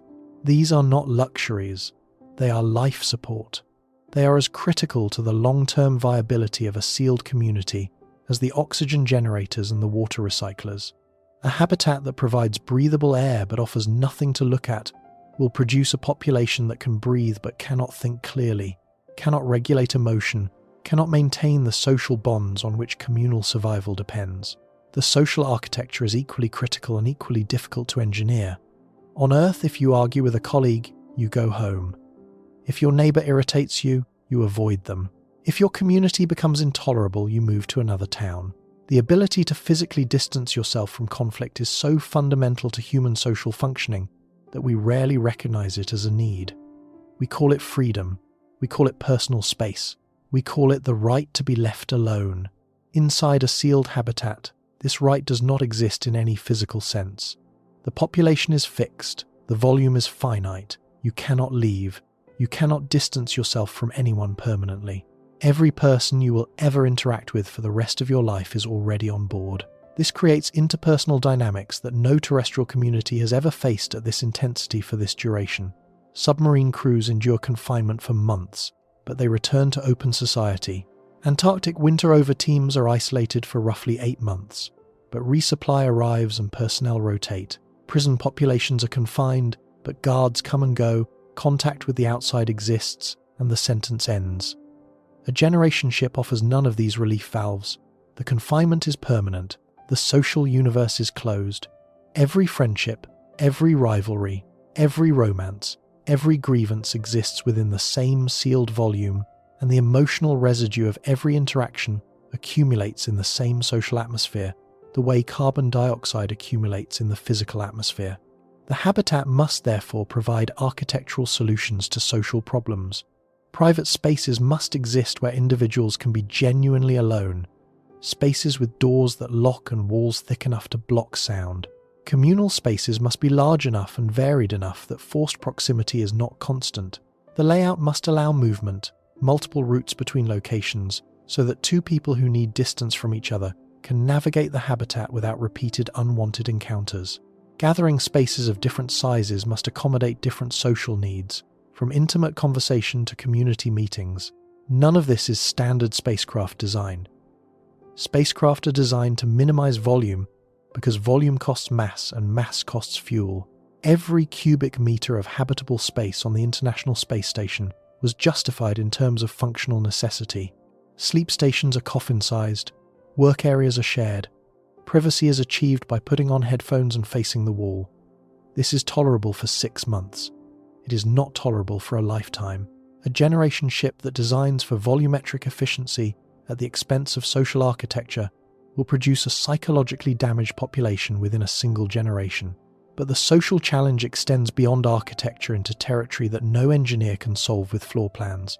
A sealed community of 100 or 1,000 people must govern itself. It must make decisions about resource allocation, work assignments, dispute resolution, and the enforcement of whatever norms the community agrees on. On Earth, governance structures evolved over millennia, shaped by cultural forces, geographic constraints, population pressures, and the accumulated trial and error of thousands of societies. Even so, governance remains humanity's most contentious and imperfect achievement. Wars are fought over it. Revolutions erupt when it fails. Entire civilizations collapse when their governing structures cannot adapt to changing conditions. Inside a habitat, the stakes are higher. A governance failure on Earth might mean economic hardship or political upheaval. A governance failure in a sealed habitat could mean someone decides to sabotage the water recycler during a dispute. It could mean hoarding of food during a shortage.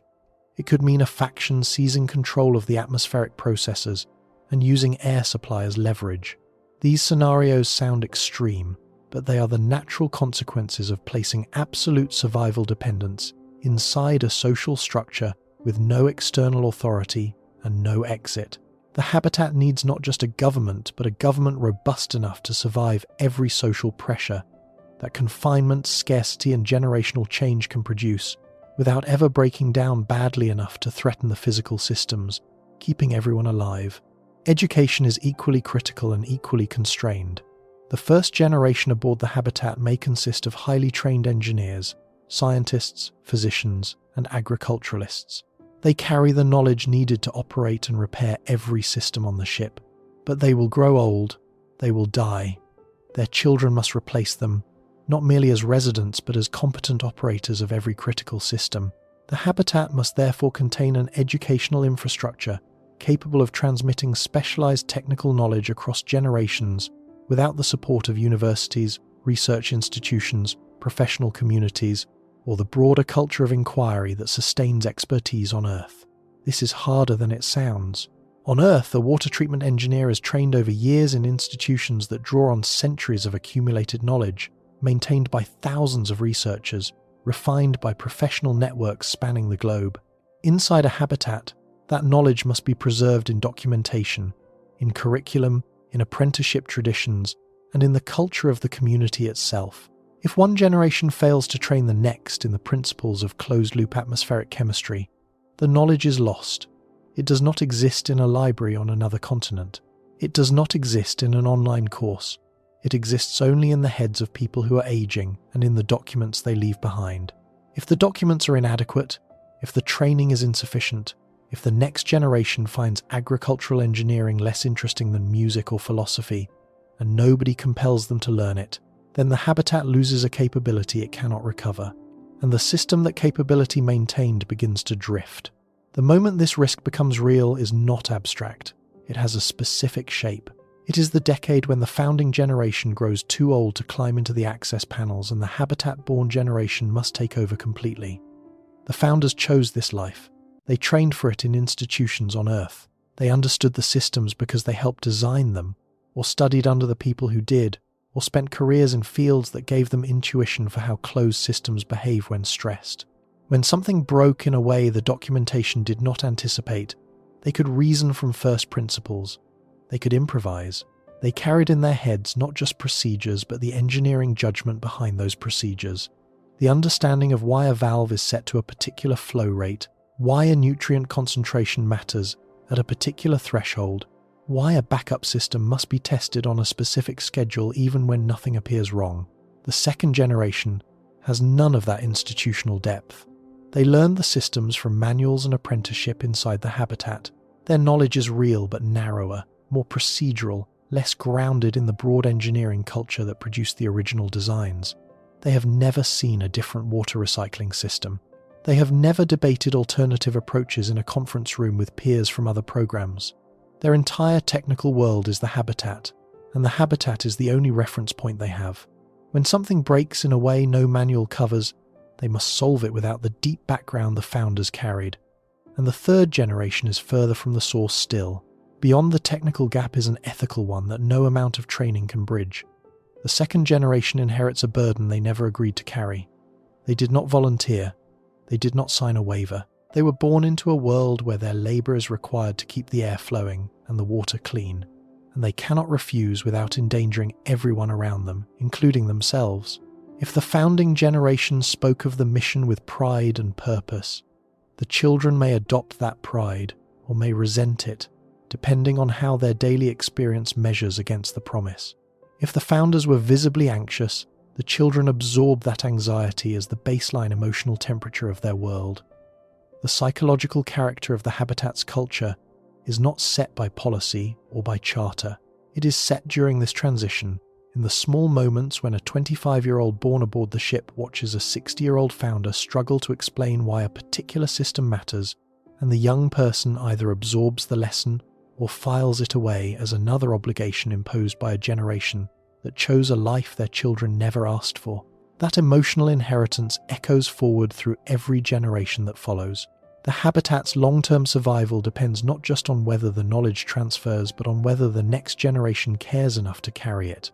The cultural dimension is perhaps the most subtle and the least studied. A generation ship is a sealed culture. It has no contact with other societies. It receives no immigrants. It exports no emigrants. It does not trade ideas with neighbouring communities. It does not experience the cultural cross-pollination that has driven innovation and adaptation in every human civilization on Earth.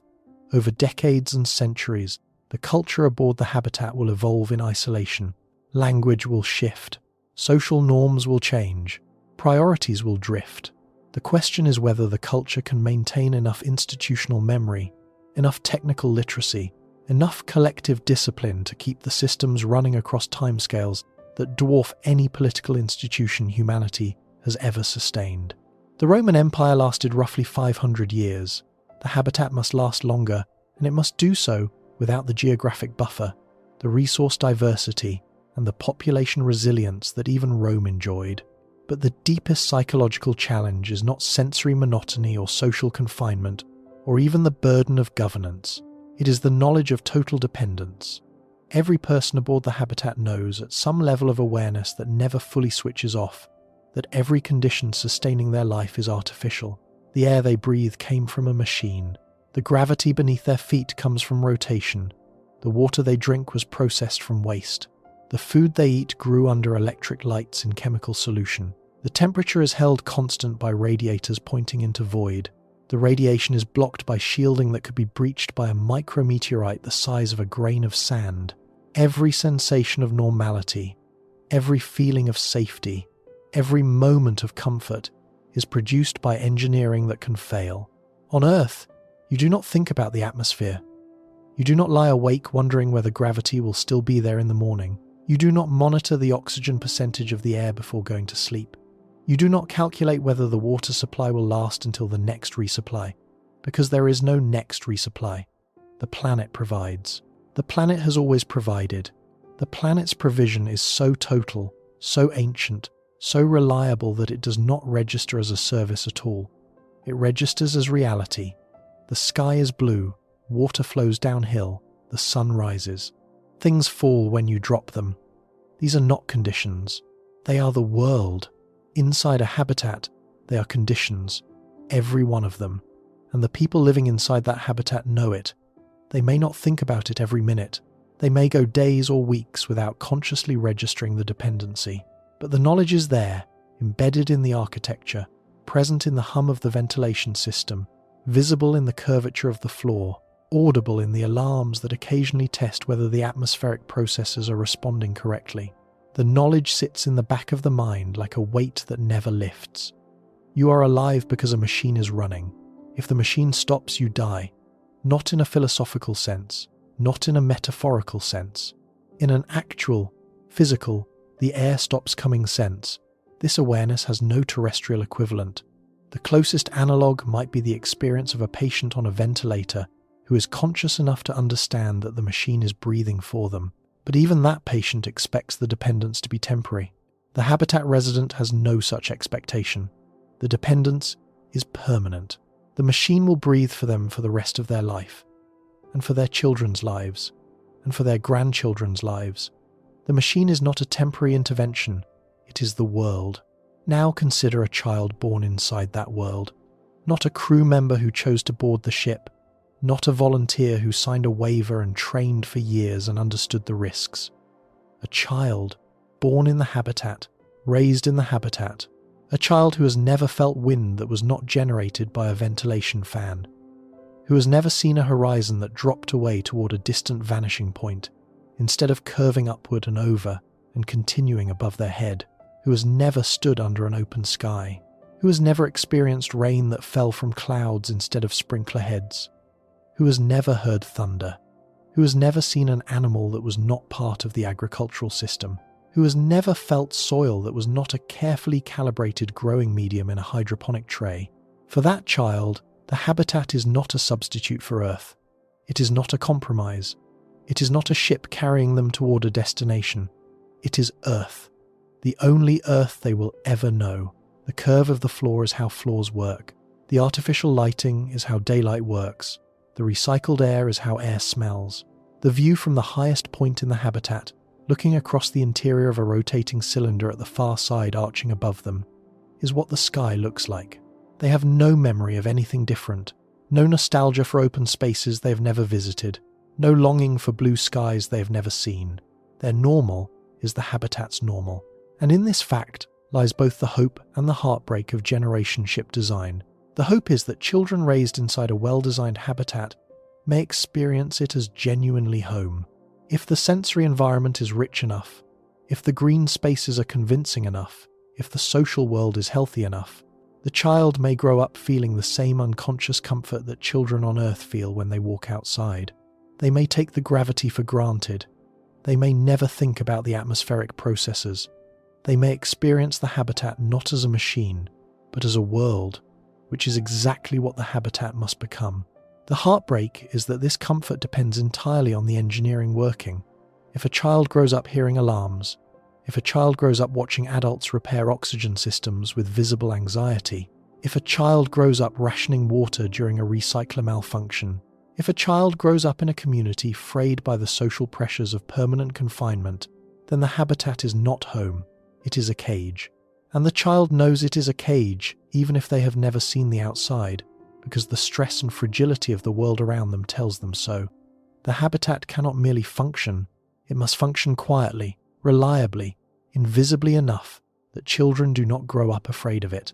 The psychological toll of artificial dependence over years and decades is unknown because no human population has ever experienced it. We can speculate based on analogues. We can extrapolate from isolation studies and confined environment research. But the truth is that nobody knows what happens to the human mind when it lives for an entire lifetime inside a world it knows is artificial, sustained by machinery, it knows can fail, with no possibility of escape to a natural environment it has never experienced. What we do know is that the habitat's design must account for this. It must not merely provide the conditions for survival, it must provide the conditions for forgetting. The walls must not look like hull plating, they must look like walls. The garden must not feel like a bioregenerative oxygen module, it must feel like a garden. The gravity must not feel like centripetal acceleration, it must feel like the ground.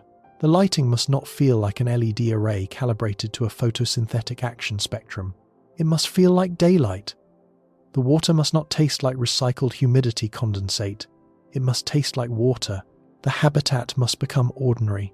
It must become the kind of place where children grow up without knowing the names of the systems that keep them alive, because the systems are so seamlessly integrated into the environment that they are invisible. A child on Earth does not know the name of the nitrogen cycle. A child in the habitat should not know the name of the atmospheric processor. Both should simply breathe and think about something else. This is what it means for the ship to become boring. Boring is the engineering goal. Boring means the machinery is reliable enough to be forgotten. Boring means the environment is stable enough to take for granted. Boring means the social architecture is functional enough that daily life consists of ordinary tasks, ordinary pleasures, ordinary complaints about ordinary problems.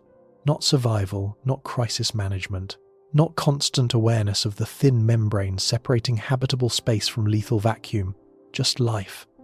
Ordinary, unremarkable, forgettable life. Achieving this requires engineering so advanced it disappears. The greatest technology is the technology you never notice.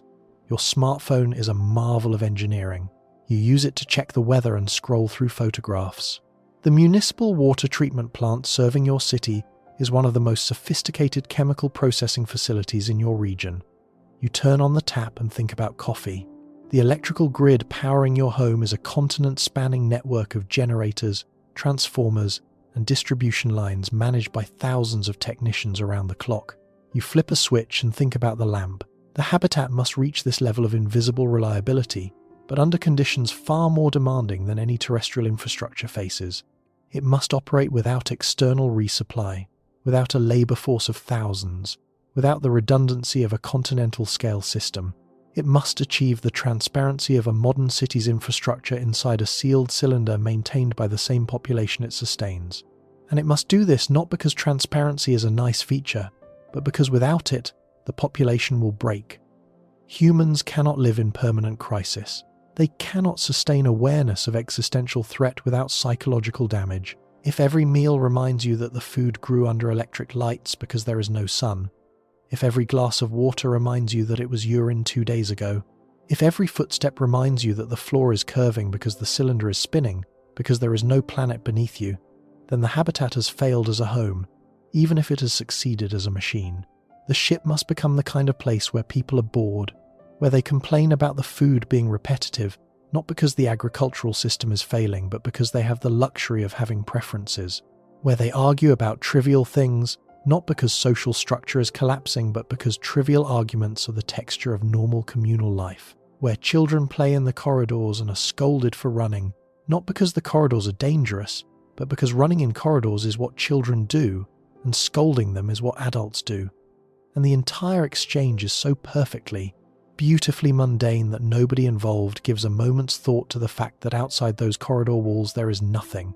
No air, no heat, no pressure, no sound.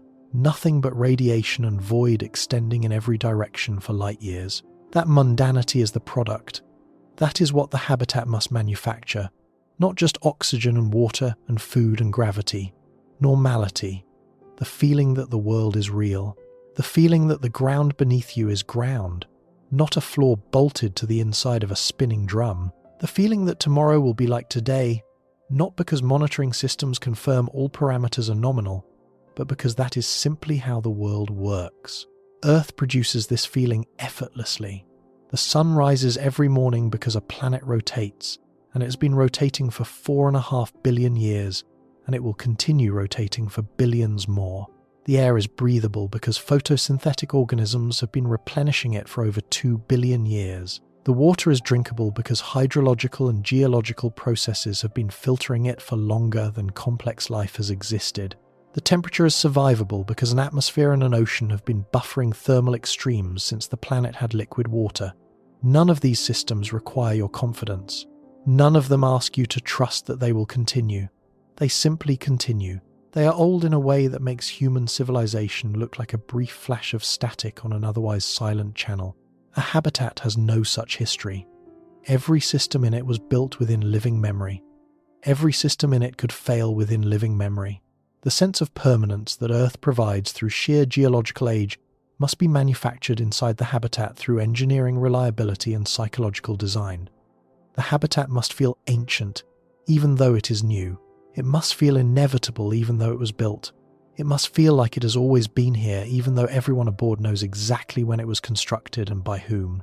This is the final quiet revelation that emerges from studying what a long-duration spaceship must actually be. The challenge is not distance. The challenge is not speed. The challenge is not propulsion or navigation or communication delay. The challenge is that human beings evolved on a planet that does an almost incomprehensible amount of work to sustain them, and they have never once had to notice because the planet has been doing it for longer than their species has existed. Gravity, atmosphere, radiation shielding, thermal regulation, water purification, food production, waste processing, sensory richness, spatial freedom, the feeling that the world is solid and permanent and real. All of it, every layer, every service, every invisible process is provided by Earth at no cost, with no maintenance, with no awareness required from the organisms who depend on it. A spaceship that must carry human civilization beyond the reach of that planet must replace every one of those services, not approximately, not partially, completely. And it must do so with such seamless reliability that the people inside can forget the services exist and simply live their lives. The ship does not carry people to a destination. The ship becomes the destination. It becomes the ground and the sky and the air and the water and the light and the warmth and the silence and the ordinary morning where nothing remarkable happens, because the remarkable thing is that nothing remarkable needs to happen. The terrifying part is not that humanity might need a bigger spaceship. It is that any ship meant to carry civilization has to rebuild enough of Earth that Earth itself becomes the missing technology. The planet is not merely our home, it is the most sophisticated life support system in the known universe, tested and refined across 4.5 billion years of continuous operation, and we are proposing to replicate its essential output inside a machine we have not yet learned to build. Every glass of water you drink on Earth passed through a cycle powered by a star, driven by gravity, filtered by geology, and delivered by weather systems spanning continents. To drink a glass of water in deep space, a machine must do all of that, and it must do it perfectly, every day, for as long as the voyage lasts. Every breath you take on Earth draws from an atmosphere maintained by a planetary biosphere that has been running without interruption since the first photosynthetic cells appeared in ancient oceans. To take a breath in deep space, a machine must replace that biosphere, and it must never stop. Every step you take on Earth pushes against a gravitational field generated by a planet massing 6 billion trillion metric tons. To take a step in deep space, a cylinder must spin, and it must spin at exactly the right rate, with exactly the right radius, producing exactly the right force, maintained by bearings and motors and structural engineering that must never, across the entire duration of human habitation, fail in a way that changes how the floor feels underfoot. The ship that has to become Earth is not a fantasy. It is a statement of requirements. It is the document that emerges when you honestly answer the question, what must a spacecraft provide for human beings to live inside it, not for days, not for months, but for the rest of human time? The answer is everything. Everything Earth provides. Everything you have never noticed. Everything that runs beneath your feet and above your head and through your lungs, without asking for attention, without requiring gratitude, without ever once threatening to stop. The ship must become Earth because Earth is what humans need, not the oceans and the mountains and the forests, though those would be welcome. The services, the invisible, silent, ancient, unrelenting services that make ordinary life possible. The work the planet does for free. And perhaps the most humbling realization of all is this: we do not yet know how to build it. We do not yet know if we can. The engineering is within the boundaries of physics, but far beyond the boundaries of current capability. The biology is understood in principle but has never been closed in practice. The psychology is studied in analogues but has never been tested at the timescales that matter. The question is open, the challenge is real, and the answer, if it comes, will not look like a spaceship at all. It will look like a world, a small, quiet, imperfect, endlessly maintained world, drifting through the dark, carrying inside it a bubble of warmth and air and water and light, and the sound of children playing in corridors they have never thought to question, arguing over games whose rules they invented, growing up inside a machine so vast and so reliable that they mistake it for the ground beneath their feet. A world where someone complains about breakfast. A world where someone fixes a leaking faucet and does not realize the faucet is connected to a recycler, that is connected to a processor, that is connected to a farm, that is connected to a composting system, that is connected to the very air they breathe. A world where the connections are invisible, because invisible is how they must be. A world built by hand. A world held together by engineering. A world sustained by the same stubbornness and ingenuity that carried humanity out of caves and across oceans and to the surface of the moon. A world that must, above all else, become so familiar, so reliable, so mundane, that the people inside it stop thinking about it entirely. Because that is what home is. Home is the place where you do not think about the systems keeping you alive. Earth is that place. And any ship that hopes to carry us beyond it must learn to become the same.